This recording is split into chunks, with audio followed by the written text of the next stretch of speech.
உறவுகள் அனைவருக்கும் வணக்கம். இது என்னன்னு பார்க்குறீங்களா? உண்டியல் தாங்க. நல்ல ஒரு பெரிய உண்டியல். இந்த உண்டியல் வந்து நான் சேர்க்கல, அக்கா சேர்த்த உண்டியல் தான். இந்த அக்கா தான் சேர்த்து வச்சுருக்காங்க. ரொம்ப நாளாக சேர்த்த உண்டியலாம். இந்த உண்டியல் வந்து இப்போ அக்காவுக்கு வந்து பணம் ரொம்ப தேவைப்படுது. அதனால இப்போ உடைக்கலாம் அப்படின்னுட்டு உடைக்க எடுத்து வச்சுருக்கோம். இதில் அக்கா வந்துட்டு எவ்வளோ போட்டிருக்காங்கன்னு நம்மளும் பார்ப்போம் வாங்க. நான்லாம் வந்துட்டு உண்டியல் சேர்த்து ரொம்ப வருஷம் ஆகுது. அம்மா சின்ன பிள்ளையா இருக்கும்போது உண்டியல் வாங்கிட்டு வந்து கொடுப்பாங்க. ஏதாவது சில்லறை காசு இருக்கும்போது போட்டு சேர்க்கட்டும். அந்த சேமிப்பு பழக்கம் வந்துட்டு பெரிய பிள்ளைங்களா ஆகும்போதும் அந்த சேமிக்கணும், சேமித்து வைக்கணுன்ற ஒரு எண்ணம் குழந்தைகளுக்கு வரணுன்றதுக்காகவேவும் அம்மா ஆளுக்கு ஒரு உண்டியலாக வாங்கிட்டு வந்து கொடுத்துருவாங்க. விளையாட்டு ஜாமான் வாங்குறாங்களோ இல்லையோ, இந்த உண்டியல் வந்து எங்களுக்கு அடிக்கடி அம்மா வாங்கிட்டு வந்து கொடுப்பாங்க. அது வந்து நாங்கள் நிறைக்கும்போது நிறைஞ்சதுக்கப்புறம் உடச்சிருவோம், திரும்ப வாங்கிட்டு வந்து தருவாங்க. இப்படி தான் அம்மா உண்டியல் வாங்கிட்டு வந்து தருவாங்க எல்லா பிள்ளைங்களுக்குமேவும். ஏன்னா பெரியவங்களாகி வரும்போதும் நம்மளுக்கு வந்து அந்த சேமிப்போடது குழந்தைகளுக்கு தெரிஞ்சிருக்கணும். அதுக்காகவே அம்மா வாங்கிட்டு வந்து கொடுப்பாங்க. நாங்களும் அந்த மாதிரி சேர்த்துருக்கோம். ஆனால் சேர்த்துட்டு அதுக்கப்புறம் வந்துட்டு நாங்கள் வந்து யாரும் வந்து உண்டியல்லாம் வாங்கி வந்து சேர்த்துலாம் வைக்கல. ஆனால் இந்த அக்கா மட்டும் சின்ன பிள்ளையில அந்த உள்ள பழக்கத்துக்கு இப்போ வரைக்குமே உண்டியல் வாங்கி அது போட்டு சேர்த்துக்கிட்டு தான் இருக்காங்க. இப்போ பாருங்கள், வெறும் 500 நோட்டாக போட்டு சேர்த்துருக்காங்க. அதில் கொஞ்சம் அள்ளி நான் பாக்கெட்டில் போட்டு எனக்கு ஊருக்கு போகிற செலவுக்கு ஆயிக்கிச்சின்னு அள்ளி போட்டு வச்சேன். சும்மா ஒரு தமாஸ்க்கு தான். அதுக்கப்புறம் நானும் அதெல்லாம் எடுத்து கொடுத்துட்டு இருந்தாங்கக்கா. மொத்த அமௌண்ட் எவ்வளோ இருக்குதுன்னு பாருங்கன்ட்டு அக்காகிட்டே கொடுத்துட்டேன். அக்காவும் எண்ணி பார்ப்போம் அப்படின்னுட்டு எடுத்து எல்லாத்தையும் பக்கத்தில் போட்டுக்கிட்டு இருக்காங்க. ஆனால் இந்த மாதிரி நம்ம உண்டியல் சேர்க்குறதோ ஒரு வகைக்கு நல்லது தாங்க. இந்த மாதிரி நம்ம சேர்த்து வரும்போது நம்மக்கிட்டேயும் ஒரு சிக்கனம் இருக்கும். நம்ம உண்டியலில் போடணுன்ற அந்த எண்ணம் வரும்போது நம்ம உண்டியலில் போட்டுருவோம். அந்த நேரத்தில் நமக்கு ஏதாவது ஒரு பணம் தேவை, செலவு, திடீர் செலவு வரும்போது இந்த காசு நம்மளுக்கு யூஸ் ஆகும். அதுக்கு தான் சொல்கிறேன்.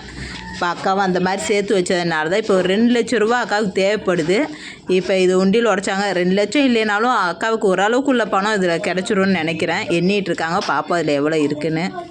அக்காவை மாதிரி உண்டியலில் போட்டு சேர்த்து வைங்க. அப்படி இல்லைன்னா அக்கௌண்ட்டில் எப்பயுமே கொஞ்சம் பணம் இருக்கிற மாதிரியே வச்சுருங்க. ஏன்னா எப்படி வரும் அர்ஜென்ட் செலவுன்னு தெரியாது. அந்த நேரத்தில் உங்களுக்கு யூஸ் ஆகும். அதுக்கு தான் சொல்கிறேன். ஒரு வழியாக அக்காவும் எண்ணி முடிச்சிட்டாங்க. இதில் எவ்வளோ இருக்குதுன்னு அக்காவே உங்களுக்கு சொல்லுவாங்க. அதுக்கு முன்னாடி நீங்கள் எவ்வளோ இருக்குதுன்னு கரெக்டாக சொல்லுங்கள் அப்படின்னுட்டு இருக்காங்க அக்கா. எவ்வளோ இருந்துச்சுன்னு சொல்லிட்டு கரெக்டாக கமெண்ட் பண்ணி சொல்லுங்கள். கவுண்ட் பண்ணியிருப்பீங்கன்னு நினைக்கிறேன். நான் இதை வந்துட்டு அடுத்த வீடியோவில் எவ்வளோ இருந்துச்சுன்னு சொல்கிறேன். நீங்கள் இந்த கமெண்டில் எவ்வளோ இருந்துச்சுன்னு கரெக்டாக சொல்லுங்கள்.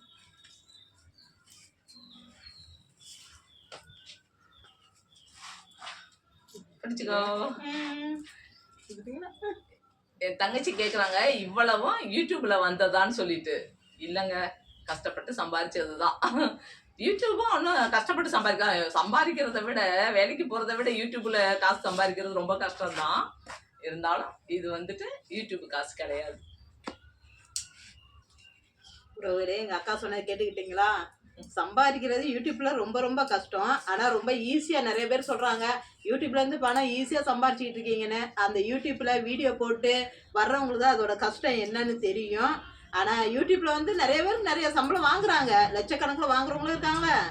என்ன மாதிரி 1 ரூபா 2 ரூபா வாங்குறவங்களும் யூடியூப்ல இருக்கிறாங்க. என்ன மாதிரி இல்லை, எங்களை மாதிரி பார்த்தீங்கன்னா எங்கள் அக்காவுக்கும் அதே 1 ரூபா 2 ரூபா தான் வந்துகிட்டு இருக்குது. அதுக்கு தான் இன்னும் சம்பளமே வாங்கல. யூடியூப்ல இருந்து நாங்கள் இன்னும் மானிட்டேஷன் ஆகி 6 மாசம் ஆயிடுச்சு எனக்கு. ஆனா அந்த 2 ரூபா 3 ரூபா 5 ரூபா அந்த கணக்குல தான் வருது. அதுக்காக அப்படிதான் யூடியூப்ல வரும்னு நாங்க சொல்லவும் மாட்டோம். நிறையவும் வருது, வர்றவங்க வாங்கிட்டு இருக்கிறாங்க. நீங்களும் யூடியூப் பண்றது வந்துட்டு நல்ல பெரிய வீடியோவா நம்ம போட்டா அதுக்கு தகுந்த மாதிரி காசு வரதாங்க செய்யுது. அதுக்காக யூடியூப்பை நாங்கள் குறையும் சொல்லலை. ஆனால் யூடியூப் பண்ணுறதுன்றது ரொம்ப ரொம்ப கஷ்டம். வீடியோ போடுறது எல்லாமே தான். ஆனால் நிறைய பேர் ஈஸியாக சொல்கிறாங்க, என்ன பண்ணி வச்சு பணம் வருது உங்களுக்கு என்ன அப்படின்ற மாதிரிலாம் நினைப்பாங்க. அப்படியெல்லாம் இல்லை, கஷ்டப்பட்டாதான் எப்பயுமே எல்லாருக்குமே பணங்க. பாருங்க.